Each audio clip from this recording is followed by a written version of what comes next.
guys, what's going on? It is David Woody with the Audible Lighthouse, All Living Light Fitness. This is the first podcast we've done in a long time, and the formatting's a little bit different. So I want to let you know, obviously this podcast is also a video cast, and you can actually see me and Rue having a conversation on the YouTubes. So if you're interested in that, go ahead and check it out. Otherwise, if you're listening, thanks for listening.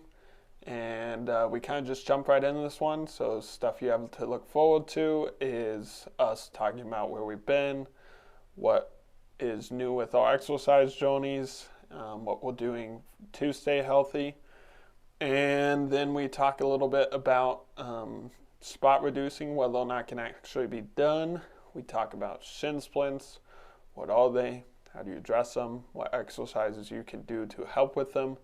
And then lastly, we talked about balance and the importance of it. So if any of that applies to you, or if you're interested, definitely stick around. Please like and subscribe. And let me know if you have any questions. And if you do, comment below, or you can send them to trainerdavidllf@gmail.com, and we will answer them on the podcast. Cool? All right. Stick around. It's going to be sweet. What were we talking about? Listening, communication, connections. Yeah, like how people suck at it. Yeah. Yeah. Am I supposed to be looking at you or at the camera? At each other, probably. Okay. Yeah. That's a natural one.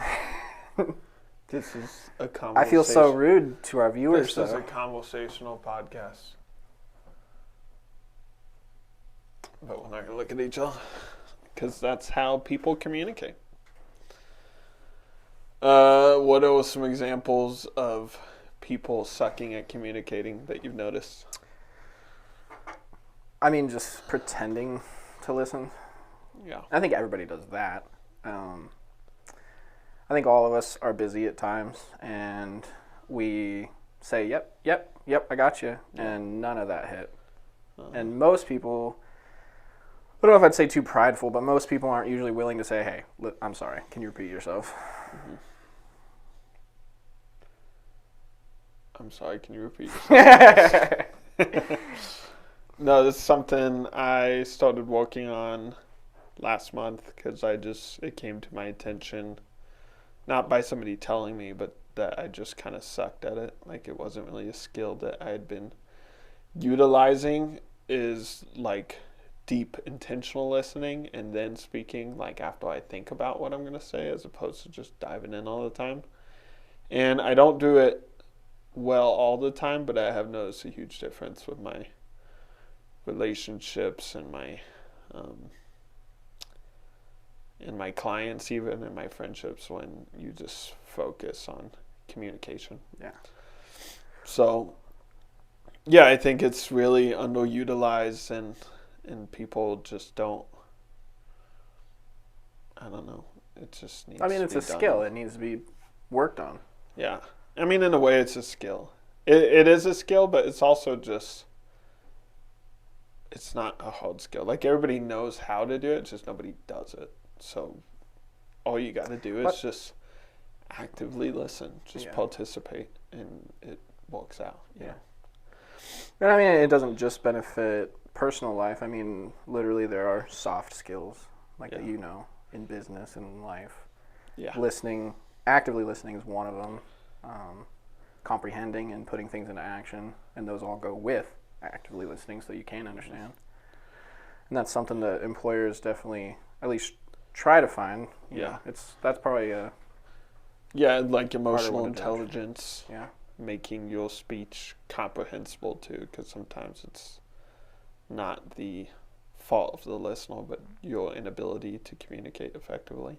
Definitely. Which that's something that I've worked on as well, is using the smallest amount of words possible to say the same thing as using a lot of words. Why use big words? Why I say a lot of words? Yeah. A lot of words when little will do trick. Yeah. So I'm just trying to be more like Kevin every day. Every day. That's striving the for ultimate greatness. life goal. Like fitness. Chili making skills. Dude, he's got it all down. And he's got nutrition with the chili and the M&Ms. You don't even like M&Ms. He's got the fitness with the drumming and basketball skills. And his emotional IQ is just off the charts. All right. Okay. So what's the purpose of the podcast for you? What's your purpose? For me? Yeah. I think it gives me even more accountability, for one. Mm-hmm. How so? Like, for a little while, I was kind of done with everything. Mm-hmm. Not like, I shouldn't say everything, that sounds bad, but I was done with my dieting. I had gone too hard, too fast at the end, and I hadn't been going to the gym. And I think friends, family support are all great accountability, and I think this is just kind of like a cherry on top that, if and when we have some solid viewers, I want to be able to improve myself and gain more knowledge for them, and it keeps me accountable. Yeah. Dope. Anything else? I cut you off on your first point, so probably a little bit more. But, That's good. But, we don't need any more from him. Yeah. Be like small group. Yeah. We're going to move on. Sorry if you're listening. That was more my fault than yours. We'll just leave it at that. I won't expand on that. Maybe we'll expand in future episodes. But, okay, what else? Growing in our friendship. Mm-hmm. Boom. It's a great answer. No, but we're both so busy. It's hard, and we don't even have much, other than a phone call to do in common. Yeah. So I think it's something that we can both grow together in. Yeah, at least from a distance. Literally, I sold my video game console. I still have a PC where we can play games or podcasts or communicate on. But really, it's been difficult to stay in touch because... Yeah. And that's both ends. You're super busy. I'm school, work, everything, busy. But that's always been part of my motivation for doing this, is to continue to grow our relationship, but also take it a little bit into the creative space like we've always wanted to, which is fun. So, for people who don't know Rue and I's backstory, we met when we were, I was 2 when we met. We probably started hanging out when I was 3 and he was 4. We hung out until I was 14, and then I moved to Pennsylvania with my family and his brother. Then real knife in the back there. Yeah. Literally, they told everybody but me. Yeah. And then 5 years later, 5 years, you moved out though? No, it would have been 3. 3? Because I was a sophomore, junior, senior. 3. Okay. So 3 years later, he moved out to Pennsylvania with us. Since then, I went to college, got married. I lived life. Came back to Idaho. Another knife in the back. Rue is still in Pennsylvania. But throughout that time, we always goofed around filming videos, and most creative thing we did together was write music and play music. So that was... Miss that. Yeah. But I think the natural next creative progression would be to go towards just conversating and trying to bring something valuable at the same time for my clients and stuff. But do you have anything else before I continue with why I'm doing the podcast? No, I think that really rounds it out. I think that's about it. Okay, cool. So I'd say the other, bringing value to the people who support my business and follow me is the number one motivation for me right now. So it came to my attention that even just a couple of my clients had been watching Meal Prep Sundays that I had released last year, and they were like, I loved what you said about that. And I'm like, holy cow, what they say about things living forever in the digital space is legit. Yeah. Just be careful, you don't want to get canceled. Yeah, exactly. We got to be careful with that stuff. Maybe we'll talk about that later. But since like clients were actually paying attention to what I was releasing and they found it valuable and educational, I wanted to keep doing something, but I don't really enjoy filming mine and Hannah's personal time on Sundays meal prepping. Number one, because lately she's doing a lot of it on her own, and number two, that's like one of the few times, Sunday is one of the few times where we get to ourselves. Yeah. So the podcast is the next logical thing, and maybe meal preps and different content can come in the future. Yeah. So, yeah. Eventually show them that B-roll, you know. Yeah, the B-roll for the website. You keep dropping inside jokes, and then I gotta explain your jokes. It's not funny. They'll get it eventually. Listen, what matters is that we have fun. There was I had a camera guy here, well, not for me, but for Dr. Todd, and he offered to film some B-roll for my website. And it's it looks like a Wrangler commercial because I'm wearing jeans and doing kettlebells, and there's a lot of close-up of my thighs, so... These flexible Wranglers, you can do anything with a kettlebell. Yeah, brother. We should get Brett Favre in here working out. He would bring him out of retirement excel. Again. All right, so where do you want to go next?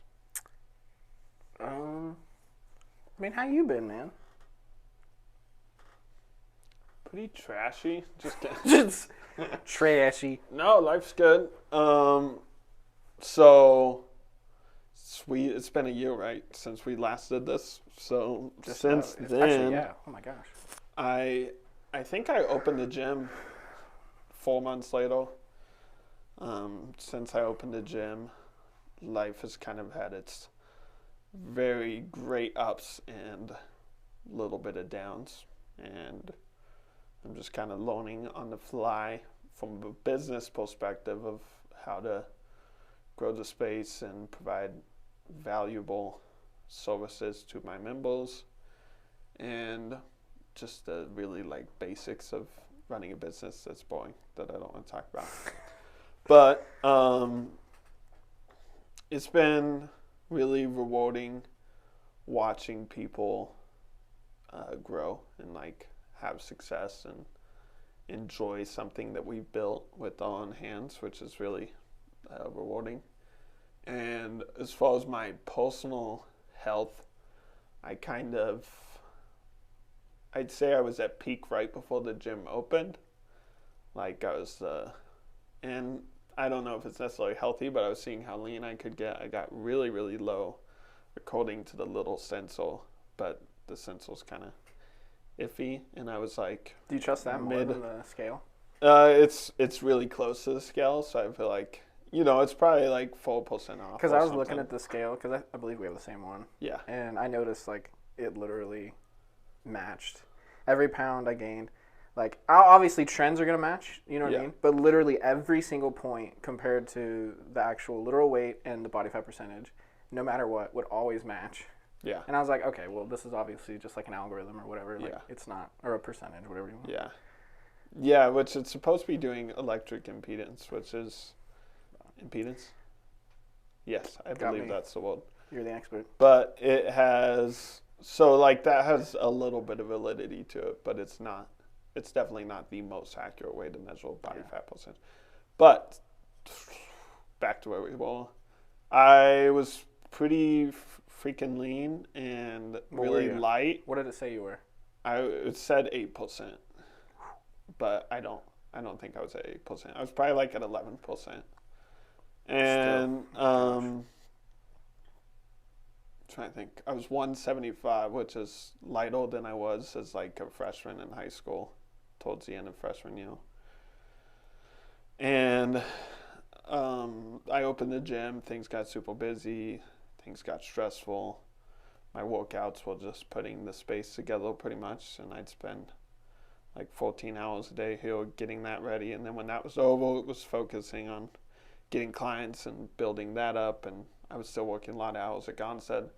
So needless to say, I gained a little bit of weight back, and then because I was leading so many exercise classes recently, I had gone back down to like 180 something, and I've recently jumped back up to 195 since doing the exercise classes. And I think a little bit of it is muscle mass, but a lot of it is I metabolically adjusted to the workload and not eating enough food. So I've been eating a lot of food and losing weight.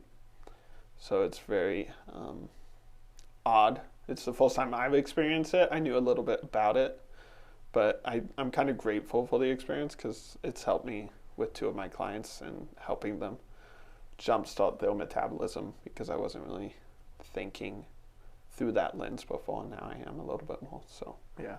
I'm thankful for the struggles that I've experienced so far. Yep. Yeah. That's what makes you who you are. Yep. What you learn from. For sure. That's why I've done everything I've done to this point. So, yeah. How about you? So since our last podcast, I got a job at Amazon. I've been still going to school full time. So, when I started at Amazon, I was already done with my semester, so I didn't have much overlap. Really nice. And then last semester, I was working in school, and it worked out, timing-wise. And then this semester, they didn't really allow what I was doing, so I had to go to night shift. So now I'm night shift and full-time school. So that's more just, I guess, day-to-day. But as for my health, so last podcast, I was still keto. I think I kept keto until July of last year. Mm-hmm. And with keto, I got to about 225 or 230. Mm-hmm. And then I was technically keto, but I was basically just not eating. I did, so if you go by like the watch, I would burn like supposedly, I don't know, 1,000 calories a day because I'm doing 10-hour days, blah, blah, blah. Mm-hmm. And I think I was eating 1,500 calories, something like that. Yeah, that's really low. So I actually, from July to September, I believe is my lowest, and I got to 210. And when was the last time you were 210? September. Well, Oh, you mean in my life? Before that, yeah. I actually don't know. I would guess sophomore year of high school before I broke my leg, because I never really got skinny again after I broke my leg. Mm-hmm. Sophomore year was probably when I was like leanest and active.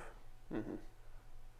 So probably, Yeah. that would probably be my guess. I don't really have the numbers though. Yeah, we both basically walked our way to being freshmen again. But In better. high school. It's just crazy to think about. But yeah, so I got burned out. I just slowly started eating whatever I wanted, kind of quick keto, and by January, I believe, I was 240 or 235. Mm-hmm. And then, let's see, it's been about 2 months now, so I guess February, Roger and I started going to the gym. Roger, all-star client. My I love boy. you, Roger. Love you, Roger. Roger's the man. And I've stayed pretty much consistently at like the 235, 240. Mm-hmm. But obviously I've like seen huge growth. Mm-hmm. I mean, literally on my body, but also like my max. Well, actually, I don't really do max, but the amount I'm doing with my high reps, I've gone up a lot compared to when I started, which I know it makes sense. It's what Roger says, the newbie gains. Yeah, it's neuromuscular gains. So But, literally, it's newbie gains. Yeah. I won't go too deep into it, but yeah. But yeah, so I've been not really dieting. Like I know I've told you, I've been kind of just doing 2 decent-sized meals a day, rarely 3. Sometimes I overeat, but right now I'm really more focused on, I really want to hit the gym, and I don't want to get, one of the things when I was cutting was I'd get fatigued, and I just, juggling 2 things just wasn't really feeling it. So I've just been really trying to hit the gym, and then I'm going to kind of, like, you know, what you said, bounce around from deficit to feed day. Is that what the refeed? Refeed. Yeah. Kind of bounce around is kind of what I've been doing. So, and I've been enjoying it. It's been a lot of fun. Yeah. A lot of, like I said, a lot of gains, like that I can truly notice for the first time in a while. Because even in high school, I never really cared. I was there because I had to be for sports. I never really did it because I was about it. But not even just physically, I think mentally I'm in like such a vastly different place right now. Yeah. I've had multiple opportunities open up that I have gone for. Literally every opportunity that's popped up, I've put my application, I put my name in, whatever. And like I definitely don't get them all. But I mean, it's different than I used to be scared of talking to people or, you know, going out of my way, you know. I shouldn't say scared, but anxious, whatever you want to call it. Yeah. I'm a lot more happy with myself. I think for a while in my life, I kind of hated myself. So that's a lot different. Yeah. I almost feel like lately I feel vain because I like looking in the mirror and I like flexing, and I feel like a jerk, not a jerk, but like a Chad. Like total Chad. Total Chad. You're but I'm just like, I'm loving it. Like, I'm just like. That's a good place to be for you right now, though. Keep chatting it up. Chatting it up. But no, I'm happy with that. Yeah, a lot of changes. Possibly, I don't know if it matters if I talk about it. I doubt it. Possibly a research position at school, free housing. I've gotten a lot of opportunities to kind of bump my career up where I want to be. I've had some doors shut in my face, and like I was telling you the other day, I feel like it upset me a lot the day of, and then about a week later I was thinking about it, and I was like, my life isn't set. I don't have a set path. Yeah. There's no shortcuts. I was hoping that would be the shortcut to jump from here to there to this much money in a year to blah blah blah, but that's not really how life works. Yeah. So I'm just kind of keeping my eyes open, looking for anything that pops up. Yeah. If you keep being healthy and and technology keeps advancing, you got 3 more lives to live. So. All right. So you got plenty of opportunities to make things happen. But are we gonna? Never mind. That's good. That's super exciting that you have gained that perspective and kind of made the transition. Something I've tried to do with clients lately is not being so, like, trying to have a good relationship with food and like have an awareness of what's going in their body, but not like hyposensitive, obsessive, freaking out, and really just focus on getting stronger and healthier. Because if you build muscle, then all those good things come. Freaking rookie move. I know. Man. I even complimented you. Put my laptop on putting airplane yours mode. On airplane mode. Here I am. Just, get that out of here. So now I've definitely going from keto to this is obviously like way different. I mean, one, I'm kind of like, Roger and I after a workout will go to a diner and I'll get like a breakfast platter. Yeah, it's not great. I'm not gonna compliment him on that, but I wasn't expecting a compliment. I do similar things. It's fine. Like I'm just not. Oh, that's awesome. I don't know. I'm trying to focus more on just healthy gains. Yeah. And not how low. As you shove your waffle sticks in your face. No waffle sticks. Okay, pancakes. But and eggs. Pancakes are just cakes in the shape of a pan. Ridiculous. Oh, is that why they're called pancakes? Yes. Oh, wow. Literal, just you're eating cake for breakfast. Yep. Ridiculous. Listen, all right. It's not like I do it. Okay, I do it once a week at least, but still. Yeah. Again, I'm transitioning from freaking hardcore keto, not cheating I can't say not cheating for a year, but realistically, I didn't cheat much at all. To I want to be happy and eat what I want, and I want to get gains. Just busting your balls. That's fine. Clearly. No. There's one thing that popped in my head. Yeah. I do want to, I don't know how many people are affected by it, but, with focusing on the weight loss, keto weight loss, my bar for assessment was just the scale. That was it. Yeah. And when you don't get what you want, it's a downer. For me, I just used it as to push myself to, at a certain point, healthy-wise, and then at a certain point, unhealthy-wise, of pushing myself too far. So transitioning from that to the gym has been a little difficult because, like I said, I haven't changed my weight pretty much at all since I started. Even though I can look at myself and I can say, I know I look better and I feel better, and I'm not as lean as I was, obviously, but I am more defined in areas. But the transition is definitely hard at times to not get discouraged by my scale being the same for 2 months. Yeah. And obviously, like I said, I am trying to focus more on literal muscle as opposed to both healthier eating and the gym. So right now I'm trying to focus on a routine, gym, get things down, and then I guess in my mind I felt like once I start plateauing more, I kind of want to focus on food, and kind of when I'm at an area where I feel, I don't want to say content, but just confident and comfortable with my gym, my routine, and everything, and as you know, other areas of my life when it comes to cooking and food and stuff, blah, blah, blah. When I get to a better spot for that, I do want to start focusing. Don't you ever say blah, blah, blah on this podcast. Listen, again. I don't want to get in depth in that area of my life. Yeah.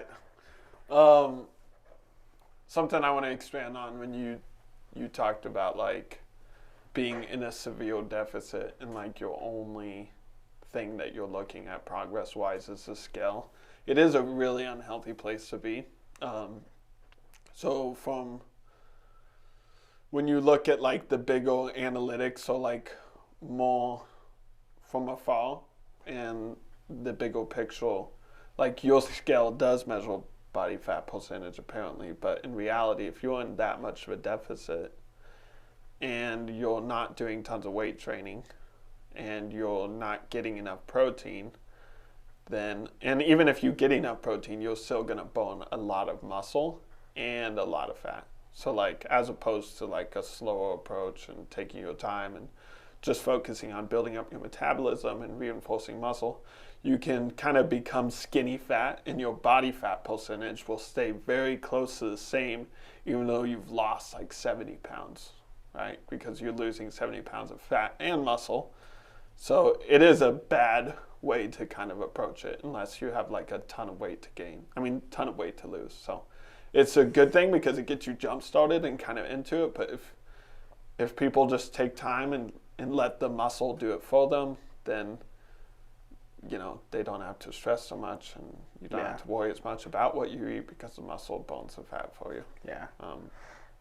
So I think focusing on strength and performance and just going to the gym consistently and then shifting your focus to food is going to pay a lot of dividends in the end for you. So I'm glad you've kind of pushed yourself in that direction without tons of guidance. So that's good. That means you're listening to your body, which is cool. And I'd say the next thing, so you kind of briefly mentioned higher reps, talk about what you're doing fitness-wise, not to toot my own horn. So this guy, I've been mooching off of Roger, so I haven't paid him anything. It's my best friend. We are going to fix that today, all right? I'm going to Gonna get my own. No, that's fine. But it's been very much. I don't know if would free weights be the right word. Mm-hmm. A lot of free weights, and that helps. I mean, I shouldn't try to talk technical. That's your job. But I mean, a lot of like, instead of focusing, we're doing biceps today, or we're doing arms today. You know, the days have been set up. We're gonna do push today, which constitutes more than just one specific muscle or whatever. We're gonna do pull today. We're gonna do legs today. Mm-hmm. Core. Full body. Yeah. Full body. Yeah. And then obviously one thing I never did was warm-ups. Never really cared about it. Mm-hmm. That's why I can barely stretch at all. Pretty much like I'm like a dried up branch, and if I go too far, I'm just gonna snap. Deadlift like Tina. Yep. No, you don't. I do. But you do lack mobility. But it's better than it was. Oh my gosh. I mean, do you remember when I went to forget the name? That's what I was thinking of. Yeah. But no, it's been awesome. It's been especially also not even just keto, but I was so focused on running. Mm-hmm. Which I had my own reasons. I was doing a 5K. I wanted to get better for it, trying to improve time. Again, it was a nice way to assess myself for me was my time. Mm-hmm. Something that I could just keep improving on. And now I'm like, I don't even want to run. Every once in a while, like I'll run at least once a week or twice a week. Mm-hmm. And then I'll find some other way to do some cardio. But I don't know, lately it's not what I'm about right now. Yeah, focus on lifting.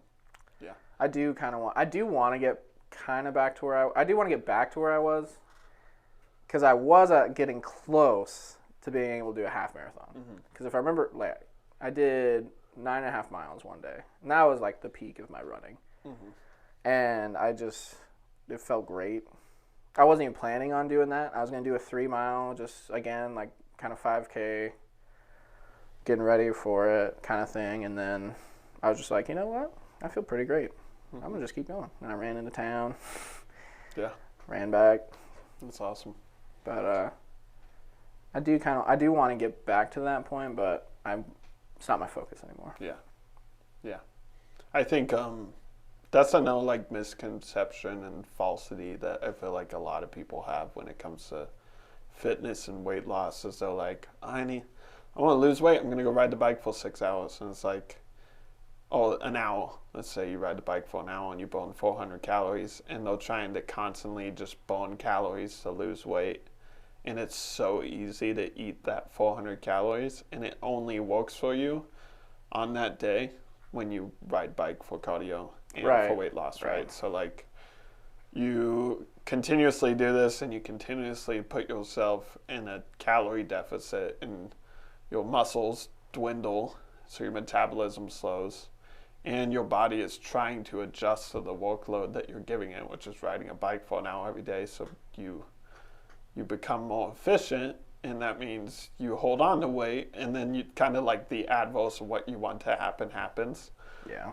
So as opposed to cardio for weight loss, big thing is resistance training for weight loss. So that's step numero uno. But also, like, don't completely neglect cardio, because it still plays a role in your overall health and fitness and your ability to do things that you want to do for a long time and have fun doing it. So you still want to do a little bit of cardio, but yeah, it shouldn't be your focus. You should focus on strength training. That's what I mean, you're already doing it, but I'm just, for everybody out there, I agree with him. For you guys. I was right for once. So, yeah, I think you did. So if you started last month with Roger, were you guys doing like an 8 to 12 rep range? So yeah, the first month we were, hold on. Because you kind of joined him in the middle of his cycle. Yeah, so the first month we were doing 8 to, no, because we're doing 8 to 12 right now. Are you doing 8 to 12 now? What are you doing? I thought you were doing 12 to 20 now. Like, no, that's right. I'm sorry. Yeah, first month was 8 to 12. This is 12 to 20. Yeah. Yeah. So, yeah, and Roger is also a unique case, without getting too much into it, he prefers the push-pull and going very often. He likes going to the gym a lot, so Yeah. I programmed it that way so that he could go every day and kind of focus on things that he likes to focus on. So everybody's unique, and you can't like throw them in a box. But if I could, I'd throw them in a 3 times a week full body split, because it's super easy for people to stick to and be compliant and still hit all the muscle groups 3 times a week. And yeah, that's my favorite way to get people started, at least. But what about long term? Long term, I mean, if you enjoy the gym, like it's what brings you happiness, and you want to like really get into like aesthetics, or you want to get into powerlifting, then obviously the training would look different. But for like just a general person who wants to be healthy, that's a great way to be consistent and still look great and do everything you want to do. So yeah. And then you can also throw pepper in like core workouts in between, and do like cardio, climbing, whatever you like to do as a hobby. That was fun. Super good. Yeah. So as far as what I've been doing, I teach tons of exercise classes and everything. I burn like 4,500 calories a day when I have a full training day, and I try to hit 3 times a week for doing things for myself, not for other people. And right now I'm kind of like doing a weird combination of functional movement and aesthetic training, and like focusing on body parts that have always struggled to grow. So I'm peppering that in there throughout the week, basically, and then just letting like life and training people be my full body split. And then I climb like once or twice a week if possible. Like a monster. Definitely not. I've made a lot of progress. He gives me the best routes. I've made a lot of progress, but I'm not a monster. Yeah. He did actually help me a lot, except on the last one. And then he tried to tell me that's a life lesson. You got to go with your gut. You can't always listen to other people. Yeah, it's true. Everybody's a little different. Plus, you just got to be stronger. I made it. All right. V1, I think. Yeah, it was 1. It was awesome. And you were doing. It was super awesome. I'm glad you got it. So what happened though, just so everybody is aware, is I climbed it, and then so I could show him like the technical way to climb it, and then he could ask questions, and then I adjusted the way I climbed it and did what he thought was the right way. And I was like, yeah, I would even pretend to be taller than I was and like reach for holds. It was crazy how he pretended and it worked. I don't know how. Well, no, I would like stand on my tippy toes and reach instead of moving my feet like I normally would. Anyways, I grabbed, he wanted me to grab a little hold on the final hold to see if it was better than just doing a press and like pushing yourself into the wall. And I did it, and I thought it was way harder. So I was like, no, you should just do the press. It's easier. And he tried it 4 times and could not get it. And then he did his way and got it. So it is a good life lesson. Yeah, and it was easy my way. I was literally dying by that last one. Still the least efficient way to do it. Not for my body, apparently. Yeah, not for your body. But I think as you become a better climber, I think you'll do more of the locking out and pressing. Yeah, So, yeah. There are some, and you're right. I mean, part of it obviously is my own strength and where I'm at. Yeah. Also, though, like my height in that point was not an advantage. Like trying to lock up with your arm like down here instead of extended. Yeah. It was difficult for me, to say the least. Yeah. It's a little janky, but super fun though. Oh I my gosh! watching you. So much fun. I'm a stubborn, motivated, stubborn and try mule. Over and over again. It's great. Technically, I never got that other one, but it was a VO. So since I got the V1, you can just move on. Yeah, just forget them. Because I know I can. It's like me. I did like tired. My hands were so 2s with tired. my wife, and then she's like, "Do you do 3?" And I'm like, "I don't do 3s. I just warm up on 2s." And then jump to 4s? Yeah. That's what's Because I just want to do the tricky. I think it's going to be a while before... I actually like failing because it like you try harder, and then when you actually get a win, it feels more. No, that's fair. Yeah. I mean, I like failing as long as I can succeed by the end of Eventually the night. Well, not even by the end of the night. For me, it's like long. Well, you can't do it in next week. I can do it. I gotta end on a high over note. the course of a month and eventually get it. So no, I don't even know if it would be a while before I could do the angled one. Mm-hmm. Just the core and balance of that is insane for me. I'm still not the best. I mean, that was like climbs, what was that, a VO? It took me forever to be able to do that had climbs. that angle? Yeah. I couldn't even. Yeah, angled walls make it way trickier. Different engagement. It was a lot of fun. I do want to get into that. So that's what I'm doing for fitness anyways. So I think I am going to start. I'm going to try and hit some people up. Oh, and I bike to work every once in a while because I love because he's so green. Yeah. I just don't want to let any emissions out in the air or anything like that. Not gonna lie, I wasn't thinking about that. I'm sorry. Like, I think it's great, but I was just thinking about being healthy. I was just being selfish like I always am.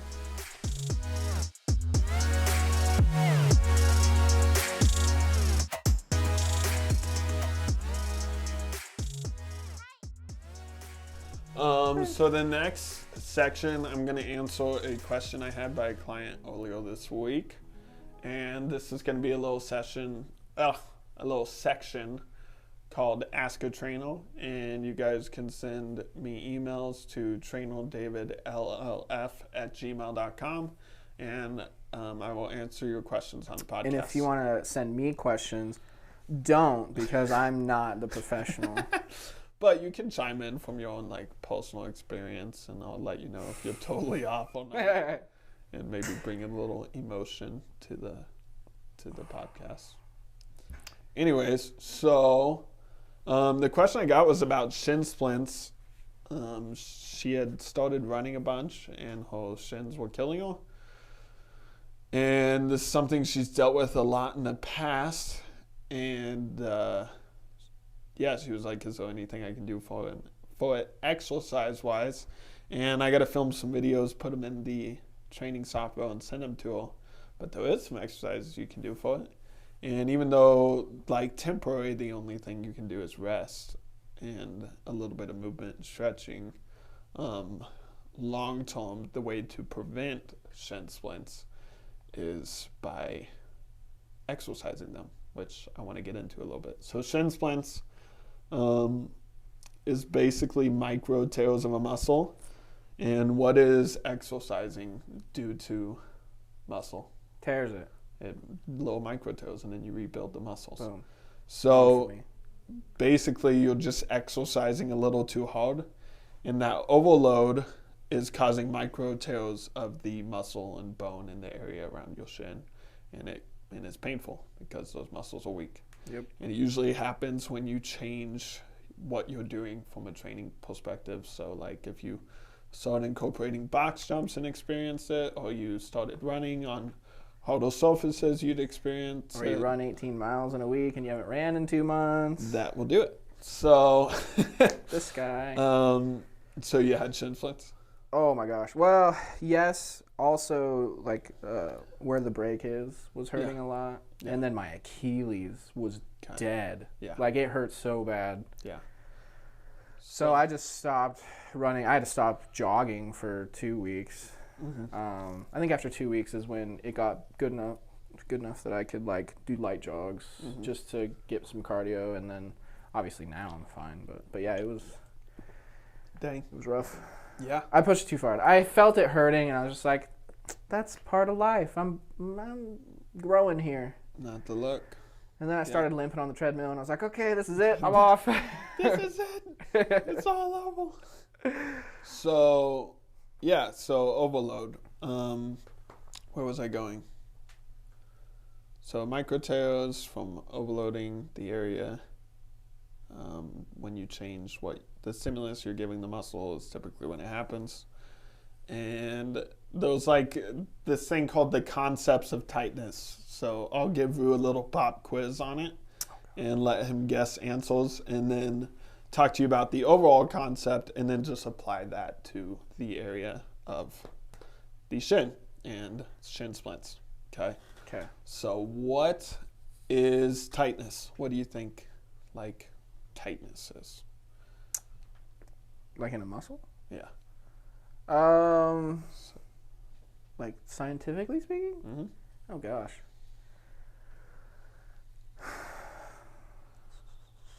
I mean, I would just assume it's the contraction of the muscle. Why? So you think it's like hardness? Like it's hard? Like it's been, I don't know. It's been stretched, pulled, torn, and then it contracts. I don't know. That's my guess. I don't think it's... You're going down a decent path, actually. Okay. So do you think tightness is the shortening of a muscle, the hardening of a muscle, or just a subjective sensation of pain and tenderness? Maybe not tenderness. Maybe just pain. I really don't know. So let's break it down. So can a hamstring be really short but not really feel tight? Like you don't really notice that it's short, it just is? The answer is yes. So like when you're sitting here right now, do your hamstrings are they bothering you? No. Is there a subjective sensation? But if you went out there and tried to deadlift, you're like, holy crap, my hamstrings are way too short. I need to do some mobility drills. So it's not shortening of a muscle. Can your traps be really hard and like rocks, but not really bother you throughout the day? Yes, because I poked your traps. And they were Listen, hard. I'm not liking these open-ended questions, okay? They were hard. Just stop asking me and answer it. Okay. So it's not hardness because we have areas in the body that are super solid and all dense, but they're not necessarily tight. You don't notice that they're tight. So tightness is just that subjective sensation of pain that comes from certain things that you do to the body. So, number one, what is... Repetition. Not bad. Overuse. So, overuse to the area can cause the sensation of tightness. Number two is ischemic, or lack of blood flow to the area can create the sensation of tightness. So, people who sit a lot get bad blood flow in the lower body, and then they stand up to walk and they're like, oh my God, I'm really tight, right? That's an example of ischemic tightness. And it happens from sitting too much. And then lastly is just environmental factors like stress or bad eating habits that will lead to the sensation of tightness. So I had one guy come in last week with this who he's been training really good. He's like deadlifting 200 pounds for 15 reps or something crazy, which from where he came from, that's a huge difference. And he's doing it without pain, and he's totally crushing his workouts, and he's got a lot of energy. And he took a week off because he had some stuff around Easter, and he also started slacking off with the way he eats and the way he sleeps. And when he came back, he could barely finish a yoga routine without being in tons of pain all over his body. So he had reintroduced sugar in his life, he'd reintroduced alcohol, and he had not been as consistent with exercise, so he probably had lack of blood flow. So he had tightness all over because of it, right? So that is an example, like a real life example of somebody having environmental factors that impacted their performance and tightness on the body. So with shin splints, I'm not saying that it's the exact same thing and that it's just tightness, because we know it's micro tears, but we know it's overload of the area, so the tightness concepts kind of apply. And what we found in the physical therapy and exercise realm is that the best way to address tightness is full range of motion strengthening. So what I'm going to send her is some exercises where you take the joint through its full range of motion, so you really get kind of active mobility and strengthen the area, so that when she throws stimulus at it, like running, her muscles can better handle that impact and that range of motion that, the the dorsiflexors activating over and over again, and then she can handle it and not have pain. Hopefully, that's at least the goal. Okay, so that is that big picture. Shin splints summary. Makes sense? Spicy boy. Yeah, I think that's it. So anything else? Can you spot reduce? Because I got like this little belly pooch. Oh my god. That was the worst transition ever. Best. Okay. I think you meant to say best. Let's see. Let's just look at the board. Exactly. I am perfectly aligned with this board. Overworked. The sad thing is there were a couple answers up here that I could have gotten for your questions, and I wasn't looking at the board. And then I realized it, and now I can't stop looking at the board. So I wrote little headlines of things that I wanted to make sure we covered in the podcast. And Rude thought he'd be clever and just create a totally organic transition into spot reducing. The answer is no, you cannot spot reduce. So if you're a little lady and you ask me to get rid of your bingo arm, it's going to be difficult. If you build the muscle under the area and strengthen the triceps and rear delts, and then when you lose body fat, the muscle and that area will look much better, and it might take a little less time to show off. But really all you can do is decrease overall body fat percentage, and the best way to do that is big compound heavy lifts like deadlifts, squats, bench press, pull-ups. And to add on to that, everybody loses and gains weight differently. Yeah. So if you're not noticing the area improving how you want it to, it might just be your body holds weight in that specific area longer than it does in other areas. Yeah. For me, I have a little fat pouch. Yep. Right here, actually. Oh, mine's right here. On my back. It's not like super noticeable, but I can feel it. It bothers me. Yeah. So I do so much back strengthening, right? You'd think it wouldn't be though, but it's there. So yeah, everybody does lose weight a little bit differently. I will say males tend to have fattier areas around the waist, and women tend to carry more fat in the legs. Lucky ladies. So yeah, that is spot reducing 101. So no, you cannot spot reduce. Strengthening the area will help maybe in the long run, but the best thing in the short term is to just build overall strength and muscle so that your muscle can burn your fat for you. Cool, Leo? Yep. Okay, last two. Actually, let's just talk about the last one, the importance of balance. I don't want the podcast to be 2 hours long. How long is it? 52 minutes. We'll do. Woo! So, importance of balance is the last thing I wanted to talk about. It came up at the beginning of COVID, and it's been a very serious issue that I've addressed with 4 ladies now, and those 4 ladies have totally crushed their workouts, improved their balance, and totally changed their lives. So it's been super incredible. But I want to make sure that we are aware of balance and the importance of it, because even in young people, I've noticed when I throw like these silly little balance exercises, they really, really struggle. And I'm like, well, when they What would be an example of a silly little balance exercise? Like a single leg airplane on a wobble board. Oof. That's obviously not a simple one, but that's like a complicated one that they should be able to do that they can't. Stall drills. Mainly single leg stuff is what I've noticed people have instabilities with, and it's branching from instabilities of the ankles, which like even with lunges today, you felt a little unsteady, right? And you have that ankle, shin splints, Achilles, that's all kind of tight and been impacted by injuries. Yes, in the past. It is now. But now it's gone. In the past, I guess. Yeah, so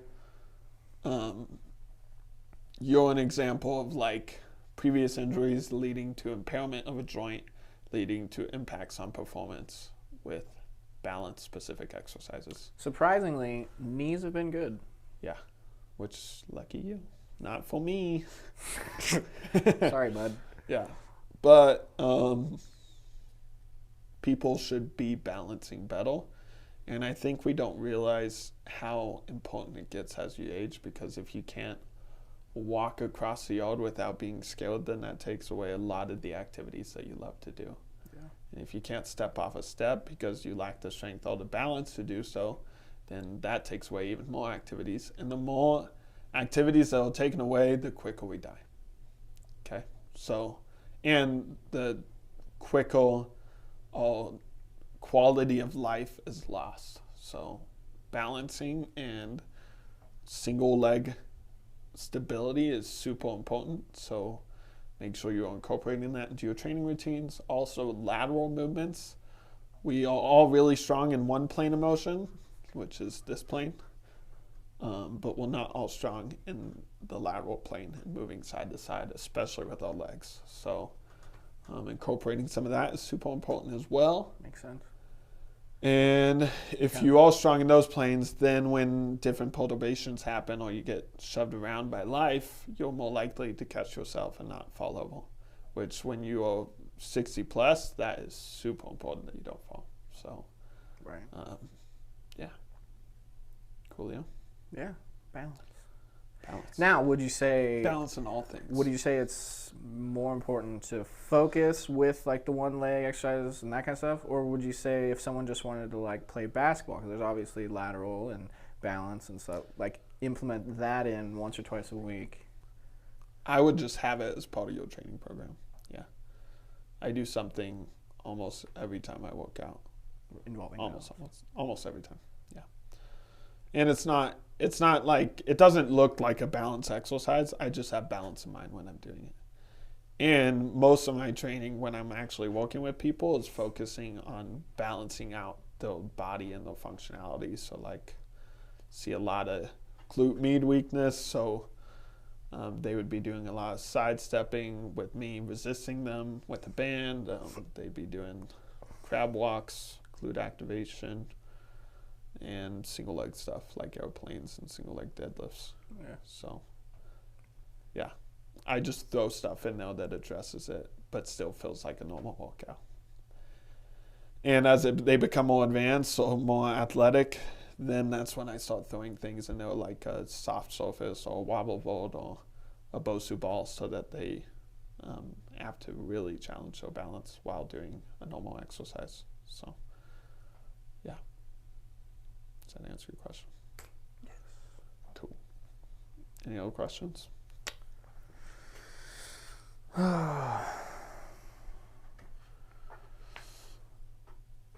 No. Okay. Cool. Well, this is probably a good place to wrap it up. Do you want to leave people with any challenges or something to do? Maybe I should give updates. I should do updates before we get off, but Updates on what's going on at the gym. Oh. Yeah. Yeah. So right now, if you want to join the cold challenge, you're a little late, so you cannot. But the cold challenge has been super fun. It's like 12 days long, and we had 21 signups, and then other people who are like friends or family are just kind of jumping in there and doing the workouts, but they're not in the running to win any money. And I've seen a lot of people come out of the woodworks and get involved and get after strengthening their core. And it's kind of cool from a functional movement perspective, because a lot of dysfunction stems from weak cores. So that's really a good place to start with most people. And they'll probably see benefits throughout the whole body from getting it strong. But I also was able to give a really basic progression, like neurologically, over the course of 12 days, and they're going to be getting into some really intense stuff next week, and I'm going to be able to see how they do. And I've already seen people improve their plank times by like minutes and see those newbie gains. So it's been rewarding, and it's a little bit of a science experiment, but it's been super fun. So the next time I do something like that, if you weren't able to jump into this one, you should totally jump into it. I think the next one we are going to do is wake your butt up in 12 days. So look out for that one. Like I was saying, with most people being weak in lateral movements and in just movement in general, they're propelling themselves forward with the wrong muscles, leading to a lot of dysfunctions all throughout their body. So we work on your main unit of propulsion, which is your butt. And I'm not talking about gas, I'm talking about muscle driving the movement. So we're going to wake that muscle up and hopefully see and Are reap the you benefits. saying I got a sleepy butt? You probably got a sleepy butt. Totally if I got a had to guess. sleepy butt. Yeah. I got no butt. But you can work that butt with the Wake Your Butt Up Challenge. So, and you get stickers and a chance to win money, and money goes towards charity. And how do these people get notified of when these activities start? Please subscribe to my YouTube page, my Facebook page, my Instagram, and also if you follow me personally, David Woody, you'll see that stuff as well. And we might be more involved in the process, and he can share stuff on his page as well. So Maybe. Check us out. And otherwise at the gym, just the usual classes every day. Personal training is offered as well. Personal stretch sessions in a machine called ProTech is something we're going to be offering soon. It's an incredible piece of equipment from the lands of Japan, and it is, I can't believe you just did that, and What? it is super. Okay, my hands were already like that, though. My hands were already like this, okay? Okay. That wasn't, Cancel him. I was already like this. It was like, oh. So We're gonna move on. the ProTech spine does spinal decompression while also allowing us to stretch and move the muscles, sounds which amazing. is super beneficial for a lot of people. So if you have a little bit of low back pain and you want to get back into movement, you can do that here now too. So that's pretty dope. And thank Dr. Todd and God Said Spine and Wellness for giving me access to that equipment during non-clinic hours. So yeah. That's it update-wise. Please send in your emails and your questions so that I don't have to think of topics. We want questions. And We've tell said us how we this- did. Give us feedback so we can work on our sucky podcasting skills. Yeah. 'Cause we Tell all- me if my posture got horrible. I know he will later, but you also can. I know for a fact that I fixed my posture like 3 times and continued to fall into listening to you like this. Yes. So, yeah, tell us how we did.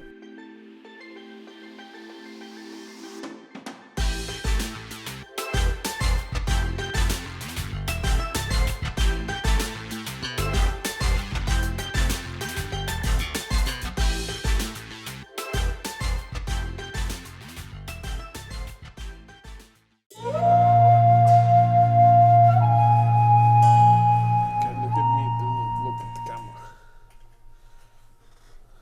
Do you want to switch sides? Because your hair is parted on Sure. that side. Do you like that chair? Yeah. Which way are you going? Go backwards. I'll go forward. Oh, hello. Okay, Tina. That's how you deadlift. It's not wrong. Okay. And That's a good pull. that made the audience extremely uncomfortable. That's what I'm best at. It's my secret cap. I'm always Okay. awkward.